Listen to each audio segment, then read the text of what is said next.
Be strong.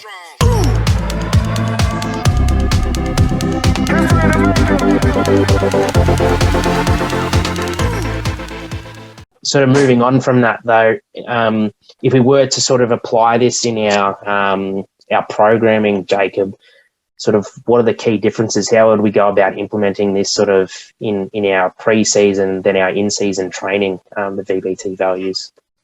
Yeah, so I'll address the first part of that question, which is what would need to change, and the answer is nothing. You wouldn't have, if you already program 3x5s into 3x4s into 3x, either wave cycle method or a undulating method or whatever it might be, you really don't have to change anything to incorporate velocity. You could just keep going the way you are, start recording velocity as well, and then maybe after a few weeks, start looking at that data and looking at trends. So looking at numbers compared to previous efforts. In terms of in-season and off-season, I think one of the best uses for velocity-based training for particularly team sport athletes in season is fatigue management and volume control. So you might have programmed to do 3 sets of 6, but one day that weight that was planned to do for 6 reps is actually going to be only a 5 RM. So they physically will not get that 6 rep. You don't know that before they've done it, but that's how their status is going into that set. They're a bit burnt out. You already got them working above 90%. But they're a bit more fatigued today, so that 95% has become 99%. It's become a 9.9 RPE. So velocity-based training, you can use fatigue measures, which is the difference between typically your first or your fastest rep of a set and the last rep of a set. And the difference between those gives you a percentage fatigue. So first rep is 1.15 meters per second. Last rep is 0.83. That might give you a 26% fatigue. In a lot of typical strength exercises, a 40% fatigue is typically indicative of a set to failure. So if you reach 40% fatigue, for most lifters with most techniques and most exercises, there's exceptions, that will be a set to failure. So that will be a 10 RPE or a 0 RIR, reps in reserve. So what you can do is before the set goes in, you go, okay, we're going to do 3x6 today at the weight we'd already planned, but you're either going to do 6 reps or 25% fatigue, whichever happens first. And so on that day they came in, they only had 5 that we didn't know about because we couldn't test that. You can't do that just by looking at a tired athlete.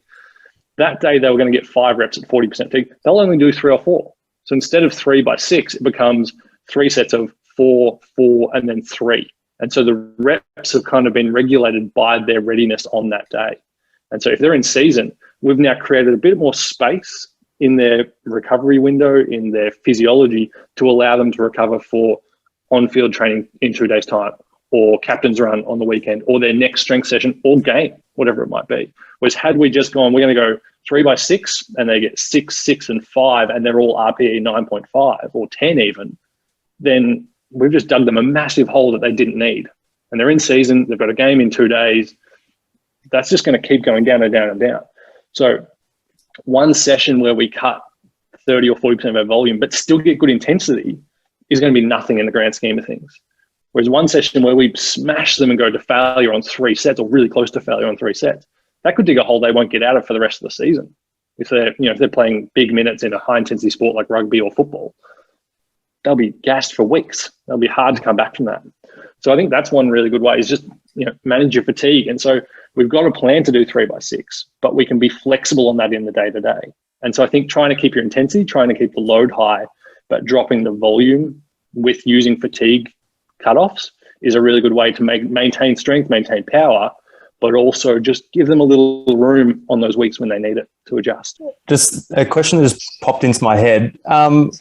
Like with you spoke about like the fatigue drop off and trying to, I guess, lower that volume depending on how they're feeling in a period that might be like a pre-season where you're trying to build. Would you use that fatigue drop off to end the set early, but still keep the volume the same and just push those reps to extra sets, if that makes sense? So say you had 3x6, you might do, 5, 5, and then 4.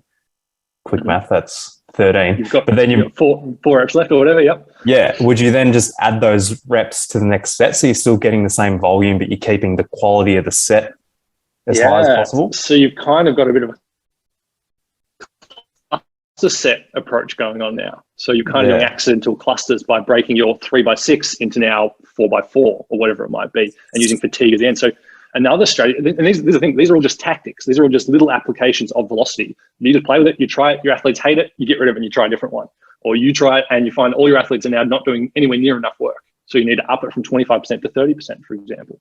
So in answer to your question, yeah, you could, instead of programming 3x6, you could just say, we need to get, what's 3x6, 18. We need to get 18 working reps above a certain weight. So, you know, keep them above 85 or 90% of their 1RM, whatever you might be chasing, or it has to be within 95% of last week's weight. So they can't back it off too much. But every rep has to be above 0.4 meters per second.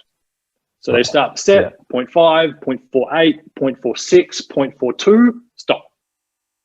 Rest for 90 seconds, rest for 2 minutes, start again. And so every time they reach, you know, 0.4 to 0.45, you cut the set and you move them on to the next one. So yeah, so they might go 5, 4, 4, 3, 3, 2, and that's their set. Yeah. And then they've got those 18 reps. They've just done it in a different way that's maintained each of those reps above a certain power or velocity output and kept them away from really grindy stuff, which for this example was under 0.4 as decided by an arbitrary cutoff or their own load velocity profile or your eyeballs, whatever it might be. Yes. Yeah. And you can also, as a different, sorry Rob, as a different strategy, you could actually flip the velocity, the fatigue cutoff. So instead of saying it's either 25% or 6 reps, whichever comes first, you could say it's 8 reps or 35%, whichever comes last. So you have to keep going beyond 35% fatigue, even if you hit your 8 reps. You go, okay, well, that weight wasn't heavy enough. Let's go heavier. So in off season, you might go for a high volume phase. You might deliberately be chasing more fatigue, getting closer to that 40% because you want to push your athletes and get some of those grindy reps in, get them, whether it's chasing a hypertrophy goal or maybe you've got powerlifting, you actually want them to be grinding through harder sets. I don't know, depending on your situation, but you can flip it. And so instead of going, keep it under 25%, it's like the reps don't count until you've reached 25%. Yeah, I suppose that's that way of knowing your athletes and knowing your players and who you need to push. And there's always some that are never working as hard as what they probably could be. And I think I've heard you say before, Jacob, like general population clients or you know everyday Joes at the gym, that they probably don't work as hard as what they can, and they need that extra push to almost see what they can actually get out of themselves. I don't think it's a laziness thing. I think it's just a lack of belief sometimes. That's a good use of it as well. I think it ties in nicely to Damo's point about the skewed RPEs. Like every second workout, you're explaining what 10 RPE means. So they're doing their bicep curls, they're doing their dumbbell bench press, and they're going, it's about an 8. And you go, okay, here's $1,000. Could you do 10 more? Away they go. And it's like, they just don't know where their limit is. And so velocity-based training allows you to go, well, one, lift it faster. So try and beat your velocity each week. So lift with good intent, because that's a big part of this is you've got to lift. You can't just go through the motions.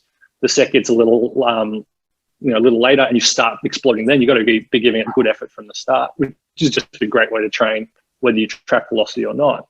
But also it allows those athletes to go, okay, I want you to push this set to till you can't do any more. For a gen pop person, make sure it's safe, make sure they've got good technique and they're not hurting themselves. But you'd be surprised how many 4x8s become 4x15s. 4x18s when you actually give them a crack and give them a chance and go, okay, we're not even close to your limit. Let's either lift with more power, lift with more intent, or let's do a little more volume. Let's crank it up and go to 30% fatigue or whatever it might be. Yeah.